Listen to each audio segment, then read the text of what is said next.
I think I appear to be an optimist in what is a relatively pessimistic panel, if not room.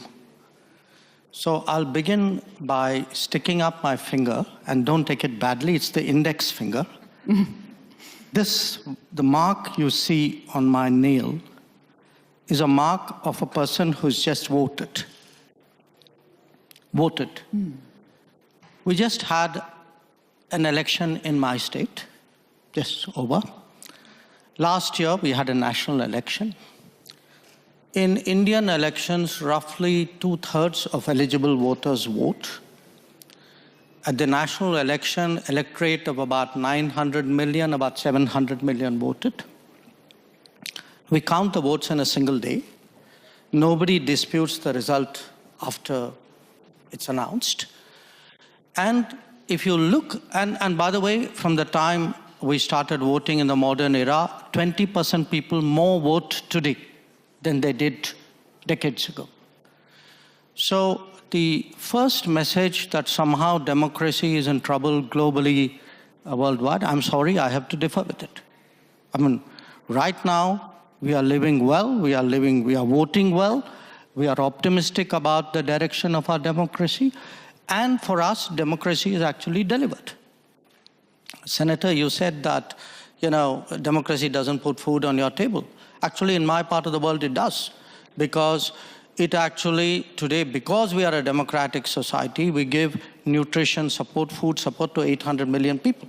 And for whom that is a matter, of how healthy they are and how full their stomachs are. So the point I want to make is, look, different parts of the world are going through different conversations. Please do not assume that this is some kind of universal phenomenon. It is not. There are parts where it is working well. Maybe there are parts where it's not. And the parts which are not, I think people need to have an honest conversation about why it's not, I would argue that as to an extent as someone dispassionately viewing it, which was your question, there are some problems. A lot of it is an accumulated problem of the model of globalization that we've followed for the last 25, 30 years. I think a lot of chickens have come home to roost.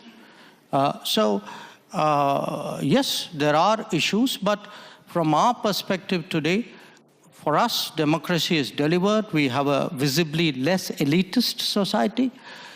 We have one where the public has faith in the political process. We used to assume in the West that our system is the one that everybody wants to adopt over time. So I guess the question to you, India, of course, being the largest democracy in the world, is your sense among your counterparts in, again, for lack of a better term, the global South, that democracy is still a system people aspire to, countries aspire to, or are there now powerful alternatives, such as the Chinese model, which may be more attractive to people? I do think the rest of the global South will view, the successes and the shortcomings and the responses of other countries. They will also ask themselves which ones of them they relate to.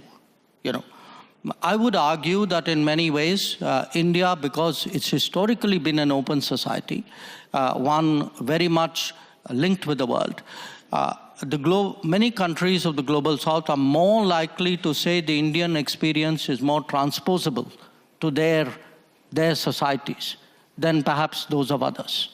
So I do think in our progress as a democracy, the fact that, for all the challenges that we've had, even at a low income, we have stayed true to the democratic model, which is almost, if you look at our part of the world, we're pretty much the only country that has done that. So I think it's something the West should look at, because if you do want democracy eventually to prevail, it's important. The West also embraces successful models outside the West.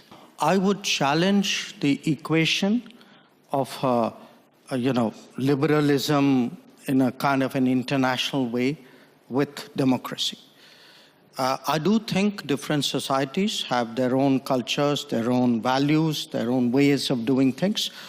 And the idea that there is some kind of universe, one truth and one judgment and one norm, and that should be preached, propagated, evaluated, and judged. I think that is one of the big issues we're having today in politics. And it is done by think tanks, it's done by people who do ratings, it is done by newspapers. So I think there is a reaction in many parts of the world to self-appointed custodians, people who've never fought an election, who are nothing to do with democracy, actually telling the rest of the world what is right and what is wrong in democracy. And I think it is, to me, inevitable that it will be challenged. My second issue, is, look, every country has its mainstream politics. It has its outliers, okay?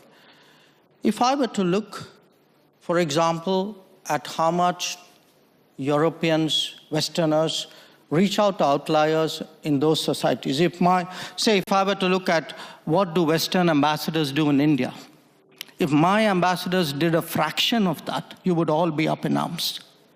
So I think there are double standards here.